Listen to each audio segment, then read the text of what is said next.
고린도전서 12장 12절로 20절까지 한 절씩 교독하도록 하겠습니다. 12절. 몸은 하나인데 많은 지체가 있고 몸의 지체가 많으나 한 몸인과 같이 그리스도도 그러하니라. 우리가 유대인이나 헬라인이나 종이나 자유인이나 다 한 성령으로 세례를 받아 한 몸이 되었고 또 다 한 성령을 마시게 하셨느니라. 몸은 한 지체뿐만 아니요 여럿이니 만일 발이 이르되 나는 손이 아니니 몸에 붙지 아니하였다 할지라도 이로써 몸에 붙지 아니한 것이 아니요 또 귀가 이르되 나는 눈이 아니니 몸에 붙지 아니하였다 할지라도 이로써 몸에 붙지 아니한 것이 아니니 만일 온몸이 눈이면 듣는 곳은 어디며 온몸이 듣는 곳이면 냄새 맡는 곳은 어디냐. 그러나 이제 하나님이 그 원하시는 대로 지체를 각각 몸에 두셨으니 만일 다 한 지체뿐이면 몸은 어디냐. 함께 읽습니다. 이제 지체는 많으나 몸은 하나라. 아멘. 하나님이 참 우리의 몸을 신비롭게 만들어 놨습니다. 제가 뭐 숫자는 정확히 기억이 안 나는데요.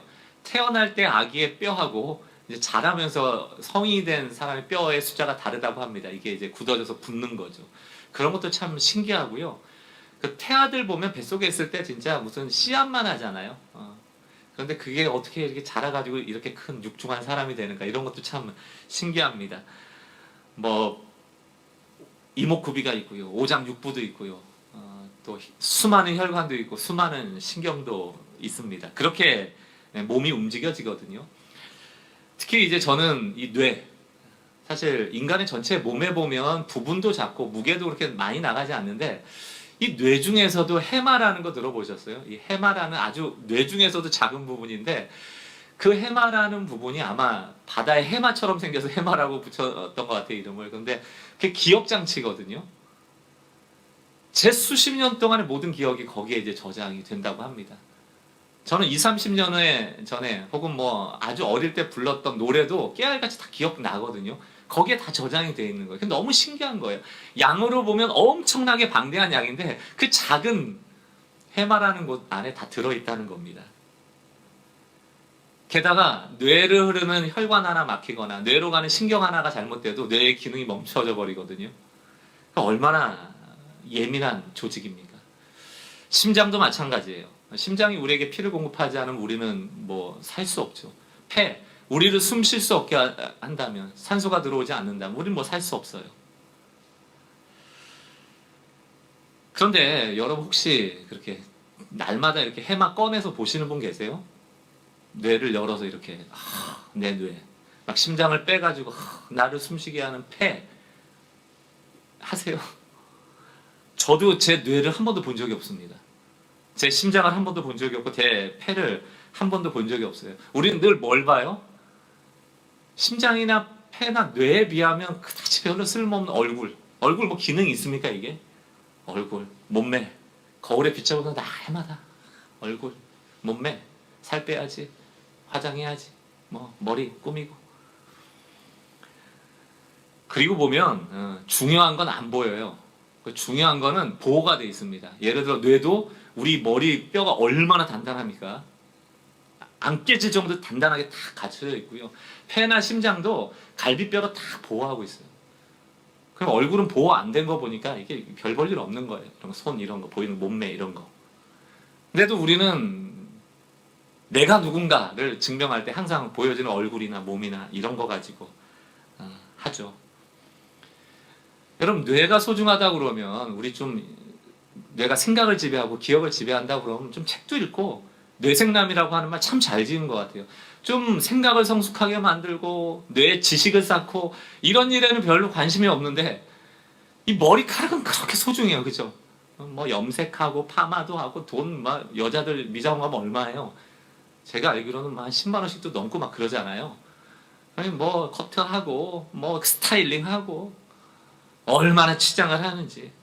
여러분 상징적으로 드리는 얘기니까 오해는 하지 마세요. 머리카락의 소중함을 나이 들어가면 많이 느끼잖아요. 그죠? 머리카락이 자꾸 빠지고 그러면 그것도 소중한데 뇌만큼 소중하진 않죠. 머리카락 다 빠졌다고 죽지는 않죠. 얼굴이나 머리카락, 몸도 중요합니다만 상징적으로 드리는 얘기니까 이해하고 들으세요. 이제 고린도 교회를 좀 설명하고 싶어서 얘기를 드리는 겁니다. 고린도 교회가 좀 그랬어요. 정말 중요한 거는 보지 않고 겉으로 보이는 거에 너무너무 신경을 많이 썼습니다. 그래서 지금 고린도 전서는 10장부터 12장까지에 걸쳐서 계속 은사 얘기하는 거예요. 신비하잖아요. 막 방언을 얘기하니까 얼마나 신비해요. 막 모르는 언어가 막 나오고, 막 치유가 일어나고, 막 통역이 일어나고, 영적인 막 현상들이 나타나니까 얼마나 좋아요. 그러니까 그렇게 막 은사가 드러나면 본인이 신앙 좋은 걸로 알았단 말이죠. 말씀도 안 보고, 선한 일도 안 하고, 그래도 은사만 나타나면 좋다고 생각을 했어요. 그때 사도 바울이 이제 지적을 하는 거예요. 12절. 몸은 하나인데 많은 지체가 있고 몸의 지체는 많으나 한 몸인가 같이 그리스도도 그렇다. 그리스도는 어떤 분인가? 한 몸으로 세우지만 거기에 많은 지체를 두셨다는 거예요. 그러니까 교회도 그렇다는 거예요. 교회가 하나지만 우리 성도가 각자 지체로서 다양하게 있을 수 있다는 겁니다. 신비죠. 우리가 몸 그러면 몸 하나지만 그 안에 여러 가지 역할과 기능을 하는 지체가 있듯이. 제가 예전에 재밌게 봤던 책 내용 안에 이런 내용이 있었어요. 이제 예수님이 소경을 고쳐주셨잖아요. 성경을 보면 어떤 소경은 말씀으로 고쳐주세요. 그냥 나아라 이렇게 말씀했고요. 어떤 소경은 진흙에다가 침을 묻혀가지고요. 눈에 이렇게 발라줬어요. 그리고 실로암에 가서 씻어라. 그렇게 나았거든요. 말씀으로 고쳐진 소경하고 진흙으로 나아진 소경이 어느 날 만난 거예요. 성경에는 없는 얘기입니다. 그냥 믿거나 말거나 그냥 스토리예요. 예화입니다. 만났는데 이제 소경이 이제 간증을 하는 거예요. 아, 나는 예수님이 말이야 진흙에다가 침을 이겨가지고 탁 눈에 발라주니까 눈이 딱 떠졌다고. 그러니까 반대편에는 눈뜬 소경이 나는 그냥 말씀으로만 나왔는데 이러면서 이제 다툼이 시작된 거예요. 그러니까 진흙으로 발라 이겼던 소경이 뭐라고 그래요? 아, 너 가짜다. 예수님은 진흙을 가지고 이용하셔서 서로 눈을 뜨게 하시는 분이다. 막 주장을 하니까요. 반대편에 있는 소경은 또 아니다. 예수님은 말씀하시는 예수님이시기 때문에 말씀만으로 충분하지 무슨 진흙 따위가 필요하냐 이러면서 막 싸움이 난 거예요. 그리고 교회는 진흙파와 비진흙파로 갈리었다는 웃지 못할 이야기. 믿거나 말거나입니다. 고린도 교회가 그랬다는 거예요. 아볼로파가 있고 베드로파가 있고 바울파가 있고 그리스도파가 있고 모두가 그리스도파여야 되는데 아볼로파 25%, 베드로파 25%, 사도 바울파 25%, 그리스도를 정말 따르는 사람은 25%밖에 안 돼요. 그러니까 교회가 25%짜리가 된 거예요. 그러니 건강할 수가 없죠. 한 몸이다. 그러면서 왜 한 몸인가를 설명을 합니다. 13절. 우리가 유대인이나 헬라인이나 종이나 자유인이나 다 한 성령으로 세례를 받아 한 몸이 되었고 또한 다 한 성령을 마셨다. 여기서 한 성령이라는 건 성령이 한 분이라는 뜻도 되겠지만 같은 성령이라는 뜻입니다. 우리가 다 구원받았잖아요. 예수의 이름을 나의 구세주로 고백함으로 구원을 받았잖아요. 그때 그 구원에 이르도록 하는 데는 성령의 역사하심이 있는데 우리가 모두 같은 성령으로 인하여 구원에 이르게 됐다는 뜻이에요. 모양은, 환경은, 상황은 다 달라요. 어떻게 구원받았는지는 다 특별합니다. 진흙을 발라서 구원을 받았는지, 말씀으로 구원을 받았는지, 기도하다가 구원을 받았는지, 찬양을 하다 구원을 받았는지, 길거리에 전도를 하다가 전도를 받아서 구원을 받았는지 다 달라요. 그러나 그 역사하심의 배경에는 누가 계시다? 같은 성령. 우리 그 같은 성령을 마셨어요. 모셨어요. 지난번에도 말씀드렸지만 그래서 구원은 개인적으로 일어나는 겁니다, 여러분. 그러나 신앙은 사적인 게 아니에요. 공적인 것입니다. 그러므로 성령은 우리 개인을 구원시킴으로 점점 그 개인의 은혜와 구원을 공적으로 확장시켜 나가시는 영이에요. 그런데 고린도 교회는 어떻게 했다고요? 성령께서 주신 특별한 은혜를 자기의 것으로 취했죠. 그건 잘못된 것입니다. 교회가 분열이 생긴다? 뭐 담임 목사가 뭐 엉뚱한 짓 해서 분열도 되고요. 뭐 장로님들이 엉뚱한 짓 해서 분열도 되고 못난 짓 하니까 분열되는 경우도 있습니다.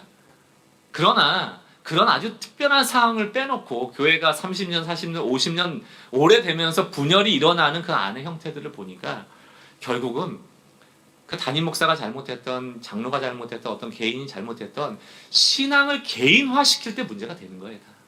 신앙을 개인화. 담임 목사가 교회를 자기 것처럼 여긴다거나 헌금 좀 많이 하는 어떤 좀 유력한 사람이 내가 헌금 많이 했으니까 이 교회 좌지우지 할 수 있어라고 목소리가 커지거나 그러면서부터 성령의 음성, 이 은혜를 확장하려는 음성을 듣지 않고 그 성령을 가두고 자기화하고 자기 것으로 만들려는 욕심이 많아지면 교회는 무너지는 거예요. 분열되는 겁니다.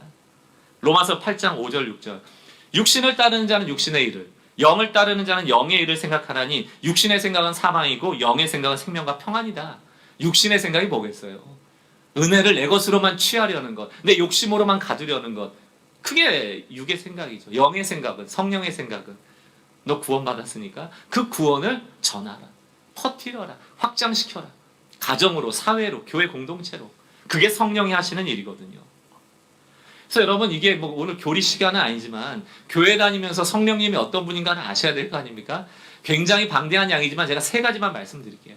성령을 이해할 때 필요한 세 가지.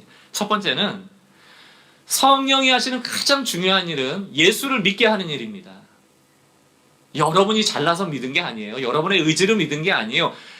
성령이 아니고서는 예수를 주로 시인할 수 없습니다. 여러분이 예수를 그리스도로 시인한다면 그 안에 성령을 마셨기 때문이에요. 있기 때문이에요. 여기 모셨기 때문이에요. 그러니까 성령이 하시는 일이 뭐예요? 성령 끊임없이 우리 안에서 예수가 그리스도야, 잊어버리지만 예수가 구원자야, 예수만이 너의 구원자야, 이거를 끊임없이 알려주시는 분이 성령이세요. 두 번째, 성령께서 하시는 일은 여러분 개개인을 성숙시키는 일을 하십니다. 변화시키세요. 이전에는 죄인지도 모르고 막 행했는데 지금은 죄라는 걸 알게 해요. 이전에는 말이 막 험했는데 지금은 말이 순화됐어요. 이거를 성령의 열매라고 합니다. 성령께서 열매를 거두게 하세요. 그럼 우리의 성품의 변화, 언어의 변화가 일어나는 겁니다. 세 번째가 있어요. 그저 나를 그냥 구원하시고 나 착한 사람 만들려고 예수님이 존재하시는 게 아니고 성령께서는 은사라는 것을 주셔서 여러분을 일하게 하세요. 움직이게 하세요. 그래서 이 은혜가 퍼져가게 하세요. 그게 성경에서 나오는 성령의 은사입니다. 특별하게 주시는 거예요. 재능도 주시지만 그 재능 이상으로 할 수 있도록 은사를 주세요. 그래서 성경에서 뭐라고 되어 있습니까? 하나님께서 공급하시는 힘으로 하는 것처럼 봉사하라고 되어 있거든요. 확장해 나가는 겁니다. 공적인 책임을 감당하라는 거예요. 근데 우리가 한 성령을 마셨다라고 하니까 어떤 성도들은 또 오해를 해요. 어떻게 오해합니까? 교회라는 데가 하나 되는 거 엄청 좋아하잖아요. 하나됨, 연합, 또 뭐 일치, 막 이런 단어를 좋아하니까요. 한 성령이시니까 우리가 마치 모두 다 한 모습을 해야 되는 것처럼 오해를 하는 거야. 똑같아져야 된다는 거예요. 우리 그런 거 잘하거든요. 우리 아이 공부 좀 못하면 옆집 아이랑 비교하면서 저 아이처럼 돼야 돼. 이런 거 있잖아요. 남편하고 아내들도 그럴 때도 있죠. 저 남편처럼 돼야 돼. 저 아내처럼 돼야 돼.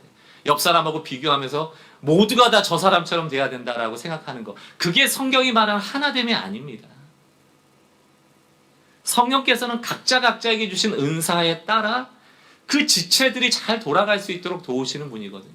그러니까 따로 또 같이라는 말 아시죠? 따로 또 같이. 지체로서 각자에게 은사가 있지만 하지만 하나님이 원하시는 뜻대로 하나 되는 것. 이것이 이제 교회의 일치지 모두 다 같아지는 게 아니에요. 그래서 근본주의자들이 위험한 게 무엇인가? 제가 그림 하나 보여드릴게요. 신앙에 있어서 근본주의자들이 오해하는 신앙입니다. 지금 앞에 도끼를 하나 들고 있어요. 저게 이제 하나님이 주신 도끼예요. 말씀의 도끼고 진리의 도끼예요. 그리고 뒤에 있는 사람 싹 목을 베버린 거예요. 무엇을 위하여? 하나님의 영광을 위하여. 여러분, 하나님이 우리한테 신앙을 주실 때 도끼자루 한 자루 주면서 너랑 다른 사람 싹 배 죽여라고 주신 게 아니거든요. 나랑 똑같지 않은 사람 검색해내가지고 이게 발본 세권해서 아주 그 인간들을 싹 다 없애버려야 돼. 이게 신앙이 아니에요. 이게 복음이 아니에요. 저 뒤에 지금 목 잘려 죽은 사람 다 살려야 돼요. 그게 하나님의 뜻입니다. 근데 우리는 신앙을 오해하고 자꾸 누구를 죽일 사람을 찾아다녀요. 자기랑 다른 사람 찾아내서 너 나처럼 될 거야 안 할 거야? 동의해 안 해? 너 동의 안 하면 나가. 잘라. 이 그림의 제목이요. 근본주의자들의 성탄절 크리스마스라는 제목입니다. 예수님이 이러라고 오신 거예요? 이러라고 우리 구원하신 거예요? 나랑 마음 안 맞으면 막 싹 다 죽이라고 우리에게 말씀을 주신 겁니까? 우리가 이렇게 오해하고 이분법적으로 신앙생활하는 위험성이 얼마나 큰지 몰라요. 고린도 교회가 이랬던 거예요. 가장 은사가 두드러지는 사람이 돕기 한 자로 두고 내가 제일 잘났어. 그 은사는 별거 아니야. 그건 하급이야. 내가 상급이야. 나를 따르라. 이런 자랑하는 사람들과 교만한 사람으로 가득했던 겁니다. 그 교회를 지금 사도 바울이 지적하는 거예요. 저 뒤에 지금 목 잘려 죽은 사람들 다 필요한 사람일 수 있다는 거예요. 그 얘기하는 겁니다. 14절을 보세요. 몸은 한 지체뿐만이 아니요 여럿이니 성령의 하나됨이라는 게 한 모습이 아니라는 겁니다. 다양한 모습이 있다는 거예요. 15절. 만일 발이 이르되 나는 손이 아니니 몸에 붙지 아니하였다 할지라도 이로써 몸에 붙지 아니한 것이 아니고 발이 손을 인정해 주지 않는다고 해도 손도 몸이란 말이에요.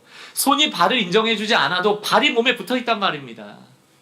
손이 발을 손처럼 안 생겼다고 도끼자루 잡고 발을 잘라버리면 자기의 몸을 자르는 것 아닙니까? 그것처럼 미련한 손이 어디 있어요? 16절. 또 귀가 이르되 나는 눈이 아니니 몸에 붙지 아니하였다 할지라도 이로써 몸에 붙지 아니한 것이 아니니 만일 온몸이 눈이면 듣는 곳은 어디며 온몸이 듣는 곳이면 냄새 맡는 곳은 어디냐. 고린도 교회 안에 소그룹을 상상해 봤습니다. 제가 그 교회 참 신앙도 좋고 뭐 은혜도 많았을 텐데 모이기만 하면 발과 손이 만나서 대화하는 거예요. 발과 손의 대화. 야, 손이 얘기하는 거야. 너 발 왜 그렇게 생겼어? 손처럼 돼야지. 발이 손한테 너 왜 그렇게 생겼어? 발처럼 돼야지. 귀는 눈한테 왜 그렇게 생겼어? 귀처럼 돼야지. 눈은 귀한테 왜 그렇게 생겼어? 눈처럼 돼야지. 그 이야기를 하는 거예요. 소그룹 안에서. 그러니까 소그룹이 어떻겠습니까? 난장판이죠.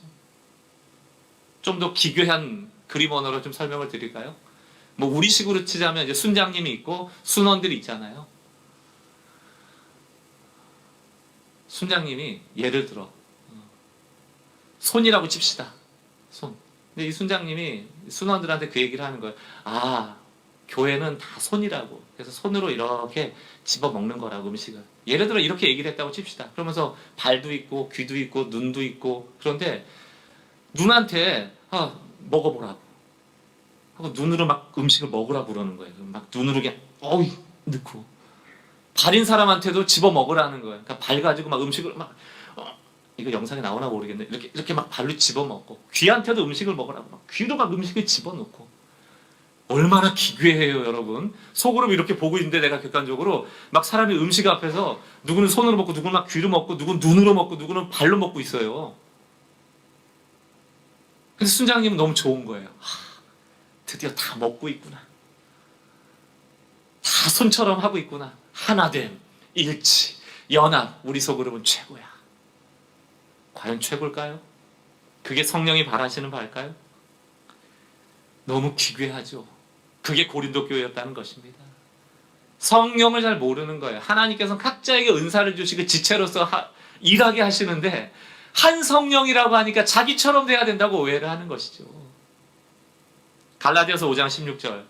내가 이루노니 너희는 성령을 따라 행하라. 성령은 뭡니까?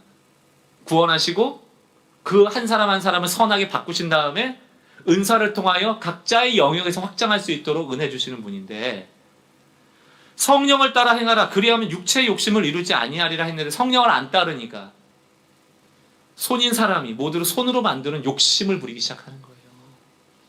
욕심이라고요. 육의 일이라고요. 그럼 교회를 돕는 일이 아니에요. 공동체를 위한 일이 아니에요. 자기 만족이에요. 자기 성취예요. 교회는 이런 사람이 많아지면 복음이 사라집니다. 성령의 역사가 사라집니다. 제가 교회를 개척하고 이상적인 교회를 누누이 외치면서 늘 강조했던 내용이 뭡니까? 교회가 분열된다면 왜 분열될까요? 교회가 일치된다면 왜 일치될까요? 그건 그 안에 성령의 역사하심이 있는가 없는가예요. 성령이 따르는 사람이 많아지면 교회가 건강해지는 것이고 아무리 봉사자가 많고 아무리 헌금 내는 사람이 많고 아무리 출석하는 사람이 많아도 성령이 그 안에서 역사하지 않고 성령을 따르고자 하는 열망이 사라져 버리면 거기 분열되는 겁니다. 지금 당장 괜찮아 보이죠. 1년, 2년 성령의 역사가 없어도 존재하는 교회가 3년, 4년이 지나가면 결국 어느 순간에 6의 1이 나오고 그것이 결정타가 되고 분열되는 겁니다. 중요한 영적인 원리를 정리해 드릴게요. 교회는 한 성령에 의해 모든 지체가 통제를 받고 있기에 한 몸이 되는 겁니다. 누가 중요해요? 성령께 여러분 한 사람 한 사람이 통제받고 있는가? 그게 결국 교회의 건강성입니다. 그래서 우리가 뭘 외칩니까? 교회 다니지만 말고 교회가 되자. 그 뜻이 뭡니까? 한 사람 한 사람이 성령의 성전으로서 살아갈 때 비로소 교회 공동체는 건강해지는 것이지, 교회 공동체가 건강해졌더, 예, 뭐 건물이 커졌더니 사람이 많아졌더니 성도들이 좋아지더라, 이런 얘기는 절대적으로 틀린다라고 얘기할 수는 없지만 맞는 얘기가 아니에요. 성도가 교회의 질을 결정합니다. 성도가, 여러분이 우리는 교회의 질이에요. 얼마나 성령을 따르는가. 18절. 그러나 이제 하나님이 그 원하시는 대로 지체를 각각 몸에 두셨으니, 하나님이 그 원하시는 대로 지체를 각각 몸에 두셨으니. 우리가 함께 공동체로 신앙생활하면서 인정해야 될 거 중요한 내용입니다. 여러분 혹시 신앙생활하면서 꼴배기 싫은 사람 있으세요? 꼴배기 싫은 사람.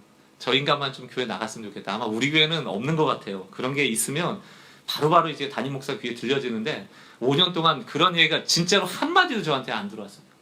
그런 거 보니까 아주 꼴배기 싫은 사람이 없던가 아니면 인내심이 강하던가 둘 중에 하나인 성도들인데, 저는 이제 꼴배기 싫은 사람도 없고 인내심도 강하고 이런 성도들이 모였다고 생각이 듭니다.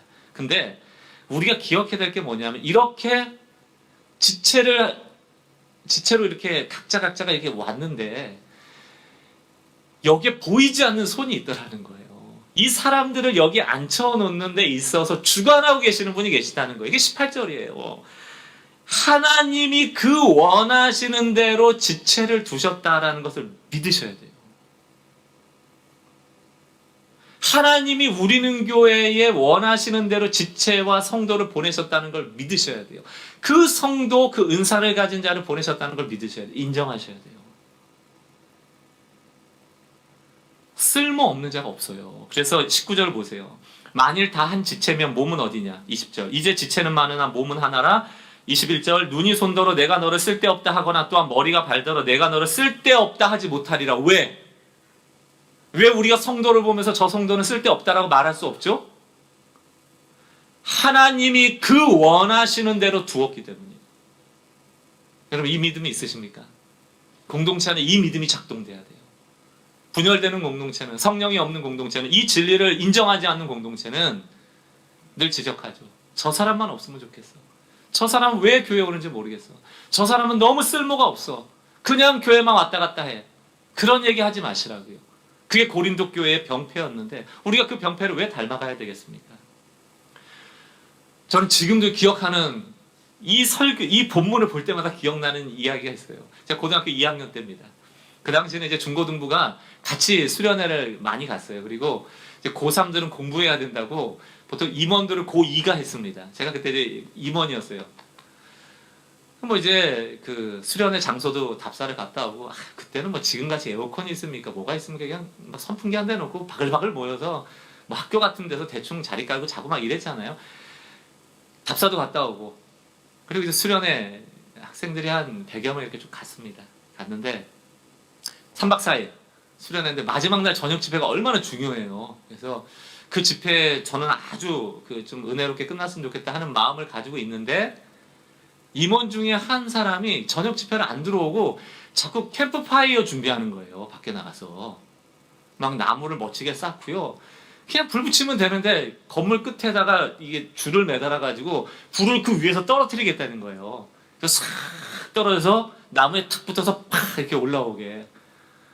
내 마음에는 쓸데없는 짓 하지 말고 저녁 집회 와서 은혜 받아. 임원인데 너가 임원인데 거기 밖에 자꾸 놔두면 다른 그 학생들이 본의 안 되잖아요. 이게 은혜 받아. 저는 그 마음이었어요. 근데 저녁 집회 내내 안 오고 밖에 나가서 나무 쌓고 줄 내리고 준비하고 있었어요. 진짜 쓸데없는 놈. 뭐하러 임원은 맡아가지고 막 이렇게 불평불만하고 저녁 집회가 끝나고 이제 마지막 하이라이트 캠프파이어가 시작이 된 겁니다. 지금 생각해 너무너무 멋있었어요. 건물 위에서 불이 내려오는데 와 촥 내려와서 그 기름 붙은 종이에 탁 붙어서 쫙 타오르는데요. 너무너무 준비를 잘했어요. 그래서 사람들이 다 와 감동하고, 그때는 막 죄 같은 거 적어가지고 이제 그 불에다 막 태우고 막 이런 거 하잖아요. 막 눈물바다가 되고, 그 캠프파이어의 은혜가 엄청 컸어요. 그래서 제가 뒤늦게 이 캠프파이어가 잘 안 됐으면 어떨 뻔했나, 이 은혜 놓쳤으면 어떨 뻔했나, 그런 생각이 들면서 제가 정죄했던 그 친구를 다시 생각하게 되고 회개하게 되고, 야 진짜 쓸모없는 사람 없구나. 여기에 이게 이 사람이 아니면 누가 했을까? 그 친구가 지금 목회합니다. 목회해요. 우리가 당장 보일 때는 막 그 마지막 집회 와서 기도 안 하니까 저 사람 은혜 못 받으니까 뭐 무슨 일 생길 것 같고 막 그러잖아요. 캠프파이어에도 하나님 쓰시고 지금 목회해요. 목사예요. 하나님이 쓰시고자 하니까 제 눈에는 쓸모없어 보였지만 하나님이 결국은 쓰시고 또 쓰시고 또 쓰시더라고요. 쓸모없는 인생은 없습니다. 우리가 교회 안에서 삼가야 될 금기어가 뭐예요? 저 인간 뭐하러 교회 와? 저 쓸데없는 인간. 이건 금기어예요. 그것은 무엇을 부정하는 것입니까? 하나님이 이 공동체에 그 원하시는 대로 둔 것에 대한 부정이거든요. 그건 믿음의 부정이에요. 그러면 공동체가 분열이 되죠. 우리가 쓸모를 따지는 교회가 돼서는 안 됩니다. 쓸모는 생명력 있는 몸에는 붙이는 게 아니에요. 여러분, 한 몸이라는 걸 알 수 있는 가장 간단한 방법이 있습니다. 꼬집어 보세요. 세게 꼬집어 보세요. 아픈 데까지가 한 몸이에요. 옆 사람을 꽉 꼬집으면 안 아파요. 한 몸 아니에요. 교회 공동체에도 우리가 어떻게 하나인가를 보려면 이제 아픔이 어디까지 가는가. 이제 저희 교회도 점점 우리 성도의 아픔이 내 아픔처럼 되어지는 방향을 향해서 더 성숙되어지고 확장되어져 가기를 꿈꿉니다. 이 한 몸이라는 걸 알면 이제 아픔이라는 게 오거든요. 그런데 여러분, 음식 먹을 때 손으로 안 먹잖아요. 이유가 있잖아요. 일단은 이게 위생적으로 문제가 생겨서 내 몸을 아프게 할 수도 있고, 뜨거운 거 같은 거는 손으로 집으면 데이기도 하고 하니까 뭘 써요? 숟가락, 젓가락 쓰잖아요. 여러분, 숟가락 뜨거운 거 여러분 느껴요? 숟가락, 나무 젓가락 딱 부러뜨리면 여러분 막 아파요? 안 아프죠. 왜 안 아플까요? 그건 기능이에요. 쓸모 있을 때 썼다가 쓸모 없으면 부러뜨려 버리면 되는 게 숟가락, 젓가락입니다. 안 아프거든요. 교회가 그렇게 되면 안 돼요. 교회가 우리 사람을 숟가락, 젓가락처럼 쓸모 있다 없다로 평가해서는 안 됩니다. 왜? 하나님은 은사를 주셔서, 은혜를 주셔서 그 사람을 쓸모 있도록 단 한 사람도 예외 없이 만들어 주셨다는 거예요. 그것을 믿는 것이 공동체의 전제입니다. 지금 예배 와서 뭐 멍하니 계시던, 졸고 계시던, 아니면 딴 생각하고 계시던, 우리 눈에는 좀 예배 잘 드렸으면 좋겠고 뭐 알아들었으면 좋겠고, 그게 우리의 바람이죠, 인간적으로. 그러나 그렇다고 해서 저렇게 자려면, 저렇게 뭐 안 들으려면 뭐하러 교회 왔나 소리는 안 해야 되는 겁니다. 하나님이 그 자리에 앉혀놓은 거예요. 그분이 쓸모가 있어요. 쓸모 있게 하나님 은사를 주셨어요. 여기 다 은사가 있습니다. 22절 보세요. 그뿐 아니라 더 약하게 보이는 몸의 지체가 도리어 요긴하고 우리의 몸에 덜 귀히 여기는 그것들이 더욱 귀한 것들을 입혀주며 우리의 아름답지 못한 지체는 더욱 아름다운 것을 얻었느니라. 그런즉 우리의 아름다운 지체는 그럴 필요가 없느니라. 오직 하나님이 몸을 고르게 하여 부족한 지체에게 귀중함을 더하사 몸 가운데서 분쟁이 없고 오직 여러 지체가 서로 같이 돌보게 하셨느니라. 여러분, 약한 지체일수록 도리어 요긴할 때가 있대요. 더욱 귀하게 여겨야 된대요. 더욱 아름다운 것을 줘야 된대요. 그리고 이미 아름다우신 분들은 뭐라고 되어 있습니까? 그럴 필요가 없다. 더 관심 가질 필요가 없다는 거예요. 근데 교회 공동체가 참 재밌잖아요. 유력한 사람은 더 관심 갖고요. 봉사 열심히 하는 사람은 더 관심 갖고요. 교회 잘 나타나는 사람은 더 관심 갖고요. 안 나타나고 잘 안 보이고 힘든 사람한테는 자꾸 더 관심을 덜 가지게 되잖아요. 영적인 원리가 그렇지 않다는 거예요. 우리에게 주시는 말씀이기도 하죠. 고린도 교회는 날마다 잘난 사람들만 모였거든요. 자랑하는 모임이었거든요. 거기에 대해서 사도 바울이 이렇게 공동체로 한 몸으로 만든 것은 아픔을 같이 아파하고 기쁨을 같이 기뻐하고 약할수록 도리어 더 돌봄을 통하여서 여러 지체가 서로 같이 돌보게 하는 목적이 아니겠는가를 알려주고 있는 것이죠. 저는 여러분 각자에게도 주시는 메시지가 있다고 생각을 합니다. 그리고 12절 마지막에 가서 28절 말씀, 중요한 얘기를 이제 합니다. 하나님이 교회 중에 몇을 세우셨으니 첫째는 사도요, 둘째는 선지자요, 셋째는 교사요, 그 다음은 능력을 행하는 자요, 그 다음 병 고치는 은사와 서로 돕는 것과 다스리는 것과 각종 방언을 말하는 것이다. 여러분, 은사의 순서를 잘 안 매기는데요, 여기에는 분명히 첫째, 둘째, 셋째를 매겼어요. 중요하다는 얘기입니다. 그리고 우리가 이렇게 봤을 때는 막 병 고치고 막 방언 얘기하고 이런 게 훨씬 더 두드러지고 보이는 것 같은데 첫째, 둘째, 셋째가 그런 게 아니에요. 막 능력이 나타나는 게 아니에요. 오히려 사도요, 선지자요, 교사요라고 순서를 매겨놓고 그 다음은 그 다음에서 그냥 기타 등등으로 뺀 거예요. 비슷한 거, 나머지는. 중요한 거 첫째, 둘째, 셋째고 나머지는 비슷한 거 이렇게 얘기를 하는 거예요. 그럼 도대체 첫째, 둘째, 셋째가 뭐냐? 첫째, 사도요. 성경에서 사도라고 하는 것은 예수님과 함께 먹고 자고 그분의 말을 직접 들었던 12 제자를 말합니다. 그럼 여러분, 사도가 중요한 이유가 뭐겠어요? 예수님의 말을 가장 정확하게 들은 사람이거든요. 직접. 그래서 요즘 무슨 신사도가 나타났다. 저는 그거 좋아하지 않습니다. 12 사도의 말씀에 근거한 사도성을 계승할 수는 있어요, 우리가. 예수님의 말씀을 그대로 받고 있잖아요. 그런 의미에서 사도성을 계승하고 있다라고 볼 수는 있지만 사도가 나타났다. 그거는 교리적으로 맞질 않아요. 그럼 그 사람이 예수를 봤다는 건가? 그렇게 인정하고 싶지는 않습니다. 그러나 또 영적으로 해석하면 저도 예수님을 만났죠. 이렇게 해석할 수는 있습니다. 그러나 신사도, 그래서 그 사도에게 무슨 특별한 권위가 있는 것처럼 여기는 것은 만인 제사장의 교리를 갖고 있는 우리들 입장에서, 개혁신앙 입장에서는 그렇게 건강한 신학으로 가기는 어렵다. 저는 조심하려고 합니다. 어쨌든 사도라고 했을 때 이 첫째 사도라고 할 때 이건 예수님의 말씀에 대한 이야기예요. 예수님이 뭐라고 말씀하셨는가를 중요하게 여기는 거예요. 그거 알고 있어? 예수님이 뭐라고 했는지 알고 있어? 그게 첫째예요. 둘째는 선지자예요. 선지자라는 게 뭡니까? 하나님께서 주신 말씀을 대언해서 말하는 사람이거든요. 결국 하나님의 말씀이에요. 선지자도. 셋째는 교사예요. 교사는 뭡니까? 말씀을 가르치는 자거든요. 그럼 여러분, 여기에 지금 첫째는 사도요, 둘째는 선지자요, 셋째는 교사요라고 적혀 있지만 이거를 다시 얘기하면 첫째도 말씀이요, 둘째도 말씀이요, 셋째도 말씀이라는 뜻입니다. 교회 공동체는 성령의 은사대로 그 영의 일을 하려면 거기에는 말씀이 우선돼야 됨을 분명히 말하고 있는 거예요. 근데 고린도 교회는 말씀은 안 봐. 말씀대로 살진 않아. 그런데 뭐만 한다? 막 방언을 얘기해요. 막 병 고치는 은사를 행해요. 특별하게 막 드러나는 일들을 하는 거예요. 말씀은 안 봐요. 말씀을 본다면 그렇게 자랑할 수 없죠. 사도 바울은 그걸 지금 지적하는 것입니다. 첫째도 말씀, 둘째도 말씀, 셋째도 말씀. 교회 안에 이 말씀이 기반이 되어 있지 않으면 뭘 해도 안 돼요. 제가 요즘 신방하면서 저에 대한 오해 이런 얘기를 좀 듣습니다.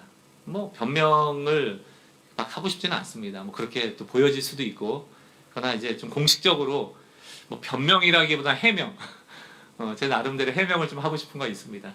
이제 저희 교회 중창단 있잖아요. 남자 중창단. 저는 진짜 너무 좋거든요. 너무 좋아요. 실력이 막 뛰어난 건 아닙니다. 그죠? 점점 좋아지고는 있어요. 그것도 분명합니다. 더 많은 분들이 이 중창단에 합류하고 이 중창단이 이제 혼성 중창단이 되고 성가대가 되고 우리 예배할 때 같이 앞에 서서 예배하고 이런 걸 저는 원해요. 그런데 이런 소문이 있더라고요. 박광림 목사님은 성가대 안 좋아해. 안 좋아해. 그게 파다하게 소문이 났나 봐요. 제가 이 자리에서 분명히 얘기 드립니다. 성가대 안 좋아하는 것도 있어요.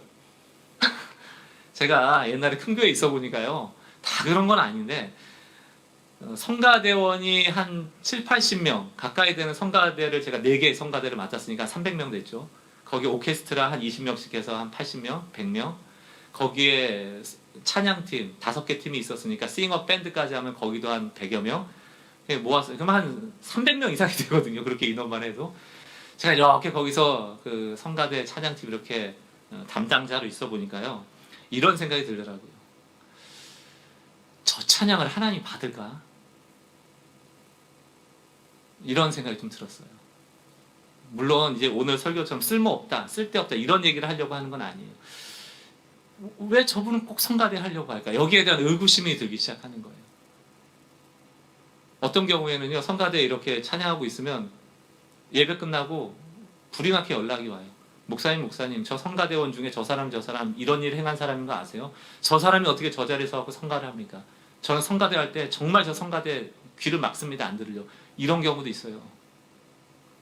그럼 여러분, 성가대원 봉사하게 하려고 성가대 세우는 거 하고, 성가대원 때문에 시험 드는 성가 이 회중하고 누가 더 귀해요? 똑같이 귀하죠. 그럼 여러분, 성가대 없어도 되는 거 아니에요? 이분이 귀하다면. 이게 제로섬 같은 거예요. 하나만 한 게 너무 많은 거예요. 해도 하고만 안 해도 그만한 게 너무 많은 거예요. 저는요, 성가대를 싫어하지 않아요. 말씀 한 장도 안 보면서 성가대를 서는 사람을 싫어하는 거예요. 복음의 생각이 없으면서 성가대로 봉사하는 사람을 싫어하는 거예요. 저는 성가대에 갈급한 성도가 많아지길 바랍니다. 하나님을 찬양하고자 하는 욕구가 막 넘쳐나는 분이 많아지기를 원합니다. 정말 하나님을 찬양하고 싶은 마음이 가득한 사람이 있기를 원합니다. 그분들만 찬양대에 서기를 원해요.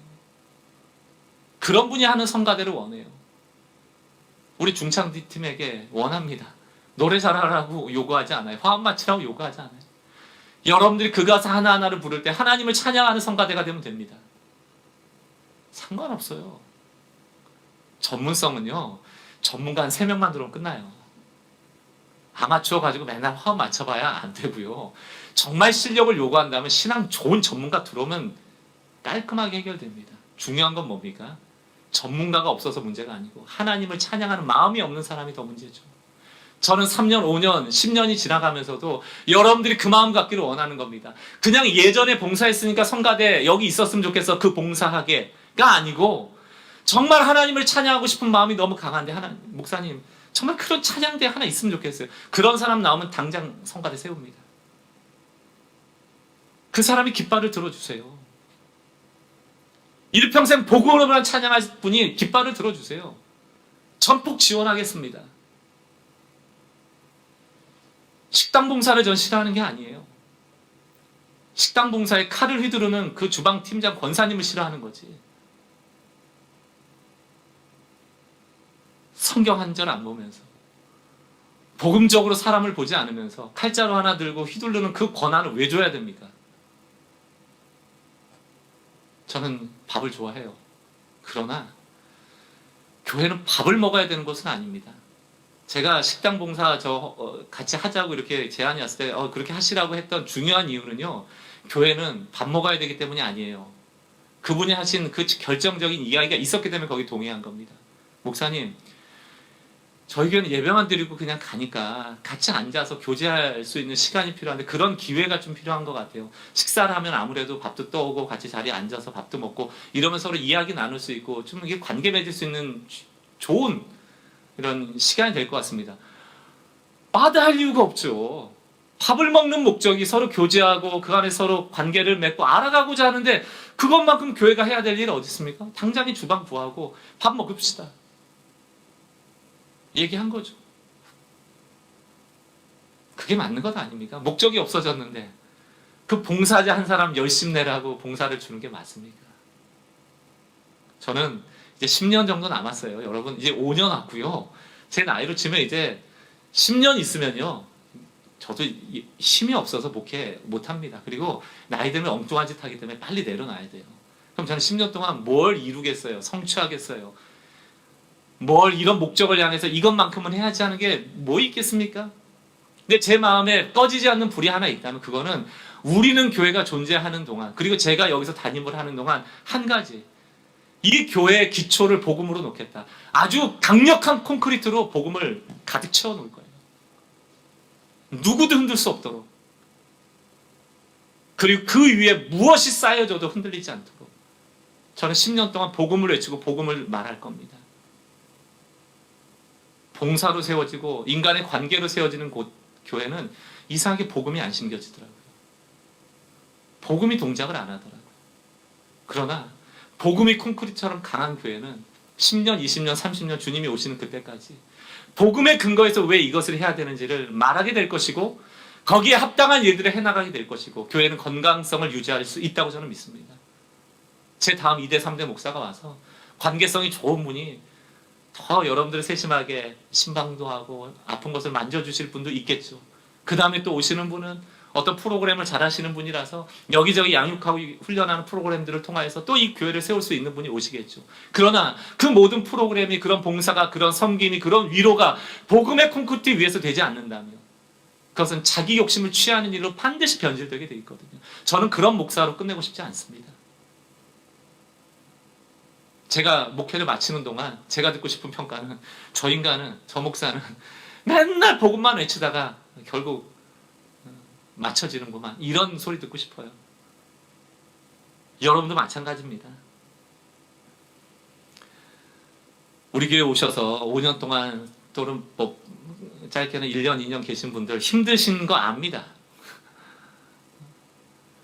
근데 그게 여러분 예전에 신앙생활 했던 거를 다 부정하라는 뜻이 아니에요. 그 시대에는 그렇게 맞게 여러분 너무 열심히 하셨고 그런 것들이 하나님께 영광되어지는 헌신이었고 열정이었다고 저는 뭐 분명하게 믿고 하나님이 다 받으셨을 거예요. 그런데 지금 한국교회는 조금 멈추고 다시금 내가 하고 있는 일에 대해서 돌아보는 것이 한국교회를 위하는 일입니다. 지금은 좀 더 무엇을 하는 것보다는 하지 않고 이 하려고 하는 것에 대한 의미를 복음적으로 해석하고 왜 해야 하는가? 이것이 그만큼 중요한 일인가? 이것이 하나님께 영광되는 일인가? 아니면 자기의 그냥 성취를 위한 것인가? 이런 것들 하나하나 점검하고 가야 됩니다. 날이 이미 무뎌졌는데 나무 치면 뭐예요? 이런 시간을 통하여서 다시금 복음으로 나를 갈고 그리고 열심히 해도 늦지 않거든요. 언젠가 제가 한번 저희 교회를 겨울 나무에 비유한 적이 있을 겁니다. 겨울이 오면요, 나무가 나뭇잎을 다 떨어뜨립니다. 그 이유를 한번 설명드렸죠. 그 이유는 추워지면 나무가 이렇게 수축이 되거든요. 그럼 뿌리로부터 오는 양분이 원활하게 잎까지 갈 수가 없습니다. 그거를 올리려고 애를 쓰다가 나무가 다 죽게 되거든요. 그러니까 압력을 줄 수 없으니까 아예 나뭇잎을 다 떨어뜨리고 양분을 위로 올리는 일을 멈추는 거예요. 그러나 뿌리는 살아있죠. 우리는 지금 겨울의 시즌을 만나고 있어요. 잠깐 멈춰서 뿌리를 돌봐야 되더라고요. 본질을 돌봐야 되더라고요.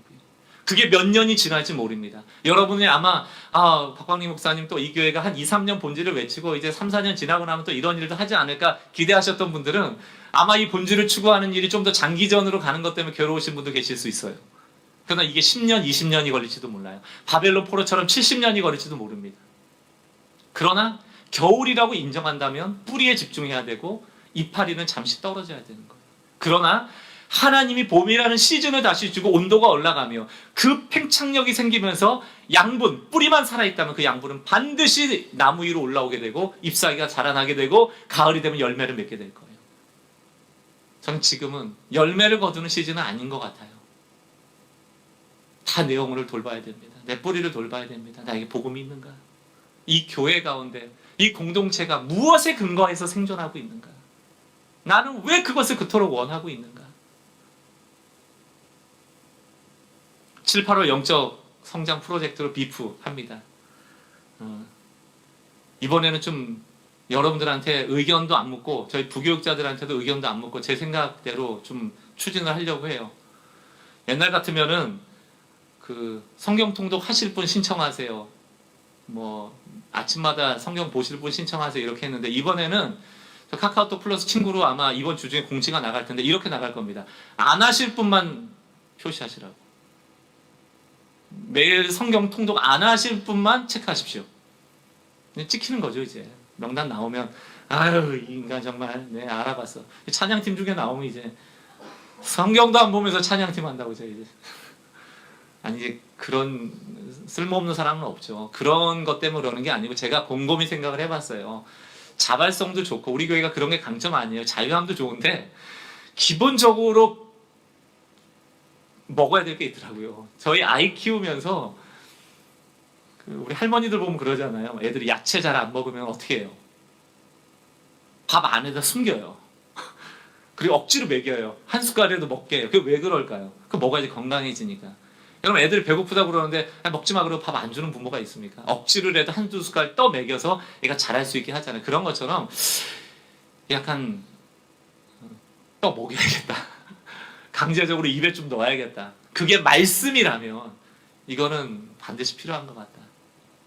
첫째 첫째도 말씀이요, 둘째도 말씀이요, 셋째도 말씀이요. 이 교회가 건강한 교회로 되려면 여기 계신 성도님들이 다 말씀 먹는 일에 게을리하시면 안 된다는 측면에서 안 하실 분만 이제 체크하세요. 그리고 나서 다 하실 거라 믿고 강제적으로 제가 소그룹을 짤 겁니다. 성경 통독처럼 한 10명, 15명쯤 팀을 짜서 우리 순장님들을 필두로 해서 좀 연락하는데 익숙한 분들 있죠. 이런 거 좋아하시는 분들 계세요. 신앙의 성숙과 아무 상관이 없어요. 이 조장은 그냥 오지랖 좀 넓은 분들 선택해가지고 집사님은 매일같이 연락하시라고. 이렇게 해갖고 안 한 분들 막 출석 체크하고 집사 왜 안 하셨냐고 막 따지고 이런 분들 이제 조장 세워가지고 7, 8월을 한번 해볼 생각입니다. 어떠세요? 너무 좋죠? 네. 너무 좋은 것 같아요. 여러분 아시잖아요. 내버려두면 안 하는 거. 이게 7, 8월 또 9월로 그쳐질 가능성이 크다. 그래서 오전 예배는 뭐 각자 하시고, 이 줌으로 하는 거는 300명 모든 성도가 다 할 수는 없어요. 그러니까 이제 선택하시는 분만 할 거고, 그 두 번째, 성경 통독 프로그램은 매일 한 40분 정도 읽어야 되는 건데요. 다 하세요. 다 하세요. 그리고 만약 이거 안 하시면 앞으로 저한테 성가대 하자 소리 하지도 마세요. 무슨 뭐 식당 봉사 뭐 만들어주세요 이런 얘기 하지도 마세요. 전 성경 보는 사람의 얘기만 들을 겁니다. 네. 농담입니다. 예. 취소하겠습니다. 괜히 너무 강하게 얘기한 것. 예. 이게 물러서면 안 되는데 이게 문제예요. 여기서 물러서면 안 되는데 물러서게 되네요. 이 마음을 우리 성도님들이 잘 헤아리시리라 믿고요. 우리 7, 8월 동안 성경 한번 일독해보자고요. 그걸 통해서 우리에게 주는 유익을 한번 우리가 누려봤으면 좋겠습니다. 함께 말씀을 생각하면서 찬양했으면 좋겠는데요. 오늘은 찬양을 고를 때 하나님 그런 마음을 주셨어요. 말씀에 꼭 맞는 찬양을 이렇게 부르는 것도 좋은데 그냥 오늘은 이 교회를 생각하면서 누구도 왕이 아니고 누구도 어떤 영향력을 끼치는 사람이 아니고 예수님만 이 교회의 왕이 되어주시고 우리의 삶의 모든 순간이 나의 유익이 아니고 하나님의 영광을 향하는 그런 신앙이었으면 좋겠다. 이런 마음을 가지고 예수 우리 왕이여 늘 이곳에 와주십시오. 이렇게 간절한 이 교회를 위한 마음으로 찬양하시고 주님 큰 영광 받으소서. 이 공동체를 통하여 늘 영광 받아주십시오. 이런 마음으로 마음을 다해서 하나님을 높여드리고 예배를 정리하겠습니다. 예수 우리 왕이여 이곳에 오소서. 예수 우리 왕이여 이곳에 오소서. 보좌로 주여 임하사 찬양을 받아 주소서. 이 교회가 주님을 찬양하 이 교회는 주님을 경배하오니 왕이신 예수여 오셔서 좌정하사 다스리소서. 다시 한번 예수 우리 왕이여 이곳에 오소서. 예수 우리 왕이여 이곳에 오소서. 보좌로 주여 임하사 찬양을 받아 주소서. 주님을 찬양하오니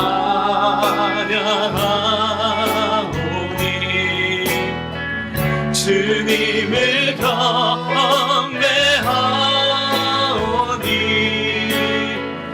왕이신 예수여 오셔서 좌정하사 다시 한번 선포합시다. 주님을 경배하오니 찬양하오니 주님을 찬양하오니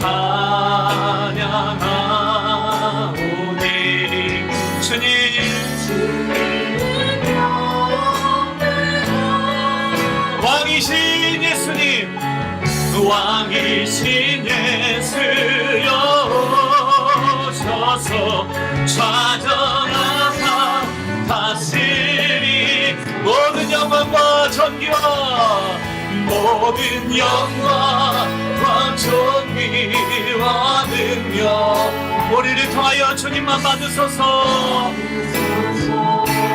주님 받으소서. 영광과 존귀와 능력 아멘. 받으소서. 주님만 받으소서. 그리스도 살아계신 바라. 우리 처음부터 고백합니다. 주님 큰 영광 받으소서. 주님 한 분만 홀로 찬양 받으소서.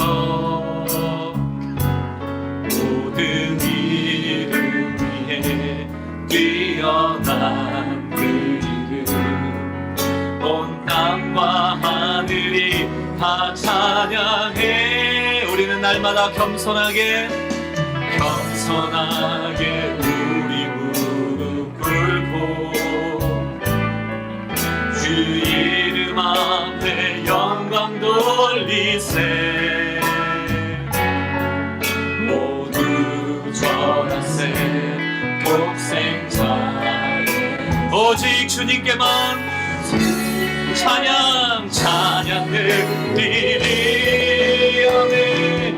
모든 영광과 존귀와 능력 받으소서.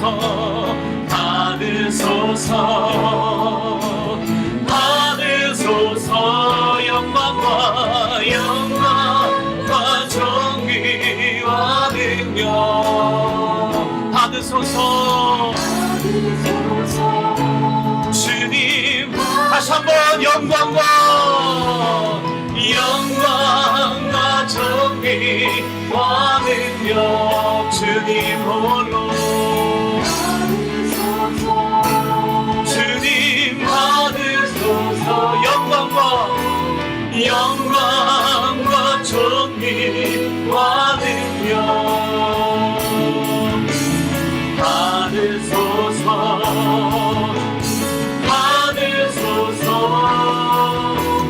그리스도 살아계신 하나님.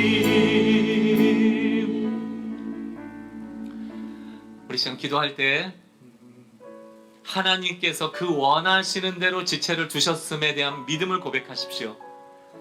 이 교회 공동체를 하나님이 주관하고 계심을 고백하십시오. 그리고 하나님이 왕 되심을 고백하십시오. 그리고 또 한 가지, 우리는 교회를 위해서 기도할 때 복음의 콘크리트가 강력하게 부어지는 교회 되게 하여 주셔서 그 어떤 것도 흔들 수 없는 구원, 그 어떤 것도 흔들 수 없는 신앙을 붙잡고 살아갈 수 있는 그런 공동체 되게 하옵소서. 또한 기도하실 때 여러분, 이 교회 부족한 것들이 많아요. 그런 것들이 은혜 안에 복음 위에 세워지기를 꿈꾸시길 바랍니다. 내가 과거에 해왔기 때문에 하는 것이 아니고 주의 영광을 위하여, 이 공동체의 유익을 위하여 필요한 것들을 하나님께 구하시고, 또 필요하시다면 은사가 있는 분들은 여러분들이 깃발을 드시고 그 깃발을 흔드세요.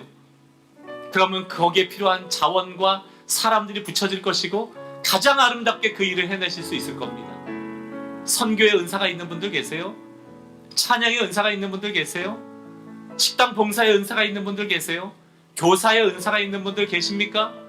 봉사의 이 구제의 은사가 있는 분들 계세요? 여러분의 깃발을 흔드십시오. 복음의 정신 아래서. 그때 이 공동체가 가장 건강하게 세워질 것이에요. 이 시간 오늘 주신 말씀을 여러분 마음에 결단하고 또 적용하면서 하나님 앞에 입술을 열어 통성으로 기도하며 나아가겠습니다. 기도하겠습니다.